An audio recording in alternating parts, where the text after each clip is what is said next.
आज हम पढ़ेंगे mechanism of action of hormones. हमें पता है हार्मोन्स बेसिकली दो टाइप के होते हैं। एक होता है स्टीरॉयड हार्मोन्स जो इजीली प्लाज्मा मेम्ब्रेन में डिफ्यूजिबल होते हैं, जो आसानी से ट्रांसपोर्ट हो जाता है ब्लड के जरिए। बट कुछ होते हैं जैसे वाटर सोल्यूबल जो होते हैं, अमीन जो हार्मोन्स होते हैं वो कैसे होते हैं, वो by the help of special cyclic messengers की हेल्प से वो ट्रांसपोर्ट होते हैं। तो एंडोक्राइन ग्लैंड से जितने भी हार्मोन्स होते हैं वो ब्लड के अंदर ही ट्रांसपोर्ट होते हैं। तो फर्स्ट अगर हम स्टीरॉयड हार्मोन्स की बात करें, स्टीरॉयड हार्मोन्स है या फिर थायराइड हार्मोन्स है, ये लिपिड सोल्यूबल होते हैं और इनको एक कैरियर प्रोटीन की ज़रूरत होती है कि वो ब्लड से ट्रांसपोर्ट हो जाए ताकि वो अपनी टारगेट सेल पे पहुंच सके। बट जो नॉन स्टीरॉयड हार्मोन्स होते हैं, जब अभी मैंने जैसे बात की कि जो वाटर सोल्यूबल होते हैं या अमीन जो हार्मोन्स होते हैं, उनको वे डिजोल्व हो जाते हैं ब्लड प्लाज्मा में और वहाँ पर वे पहुँच जाते हैं। ठीक है, तो अब हम बात करते हैं mechanism of action of hormones. हमें पता है कि जो क्विक एक्टिंग हार्मोन्स होते हैं, क्विक एक्टिंग क्या है कि जो इमीडिएट बायोलॉजिकल रिस्पॉन्स शो करते हैं from their targets in a few seconds after their release, इसलिए उनके अंदर कोई लाइफ पीरियड नहीं होता। ये जनरली लार्ज साइज के होते हैं, तो इसलिए ये प्लाज्मा मेम्ब्रेन के जरिए पास नहीं हो सकते, इसलिए उनके पास प्रोटीन रिसेप्टर्स होते हैं on the outer surface of their plasma membrane. तो जो ये क्विक एक्टिंग हार्मोन्स होते हैं ये दो तरह से काम करते हैं। एक होते हैं जो थ्रो सेकंड मैसेंजर हाइपोथेसिस से काम करते हैं। इसमें क्या होता है कि जो अर्ल डब्ल्यू सदरलैंड था, he was the first endocrinologist to work on the mechanism of action of catecholamines, जो फर्स्ट जो हार्मोन्स के ऊपर ये मैकेनिज्म के ऊपर काम शुरुआत। और उसने क्या कंक्लूड किया कि जो हार्मोन होता है वो फर्स्ट मैसेंजर होता है, but the most universal intracellular hormone mediator वो होता है सेकेंड मैसेंजर, जिसको हम बोलते हैं साइक्लिक AMP। ये जितने भी क्विक एक्टिंग हार्मोन्स होते हैं उसमें साइक्लिक मैसेंजर सेकंड मैसेंजर ये साइक्लिक AMP होता है, जो कि डायरेक्टली कंट्रोल करता है इंट्रासेलुलर चेंजेस को।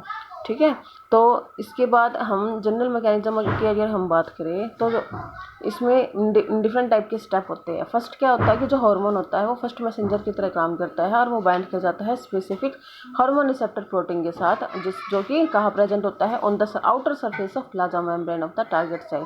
तो वे आपस में कॉम्प्लेक्स बना लेते हैं, हार्मोन रिसेप्टर कॉम्प्लेक्स, और इनकी जो स्पेसिफिसिटी होती है रिसेप्टर्स की वो डिटरमाइन करता है कि कौन सा हार्मोन कौन सी टारगेट सेल को अफेक्ट करता है। फिर जो कॉम्प्लेक्स बनता है इनके अंदर स्ट्रक्चरल चेंजेस आते हैं रिसेप्टर मॉलिक्यूल के अंदर, जो कि एक्टिवेट कर देते हैं एंजाइम को एडिनिल साइक्लेज, जो कि प्रेजेंट होता है on the inner surface of plasma membrane of target cell. उसके बाद क्या होता है, जो एडिनाइल साइक्लेज जो एक्टिवेट हुआ है वो हाइड्रोलाइज कर देता है साइटोप्लाज्मिक ATP को इनटू साइटोप्लाज्म AMP में, और पायरोफॉस्फेट इसमें से रिलीज हो जाता है in the presence of magnesium. तो जो साइक्लिक AMP होते हैं अब वो क्या बन जाता है, साइक्लिक 3,5 एडिनोसिन मोनोफॉस्फेट। तो साइक्लिक AMP का क्या काम करता है, सेकंड मैसेंजर की तरह काम करता है, जो एक्टिवेट कर देता है इनएक्टिवेट एंजाइम को, जो क्या नाम होता है जिसका प्रोटीन काइनेज।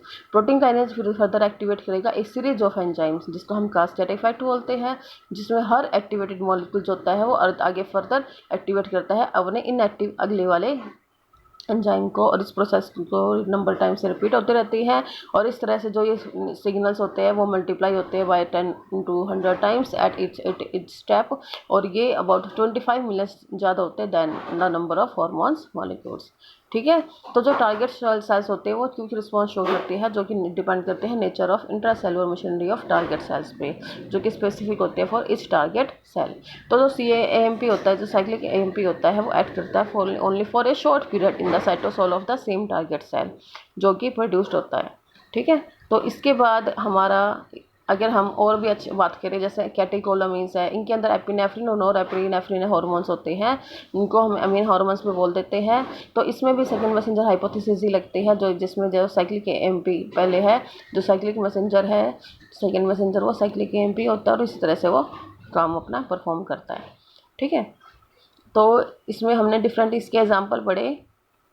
अब है कि जो क्विक एक्टिंग जो हार्मोन्स होते हैं वो मेम्ब्रेन परमेबिलिटी के अंदर भी चेंज ला देते हैं। पहले तो हमने पढ़ा कि वो इंटरेक्शन करते हैं आपस में, दूसरा वो मेम्ब्रेन की परमेबिलिटी में चेंज ला देते हैं जब वो रिलीज होते हैं, और वो बाइंड किए जाते हैं on the receptors of surface of cell membrane of the target cell. और जो ये बाइंडिंग होते हैं उससे कन्फर्मेशन चेंजेस आ जाते हैं, जैसे इंसुलिन है, इंसुलिन में चेंज आ जाता है कि जो बीटा सेल्स होती है लैंगरहैंस की, वो इंक्रीज कर देती है permeability of the layer to glucose.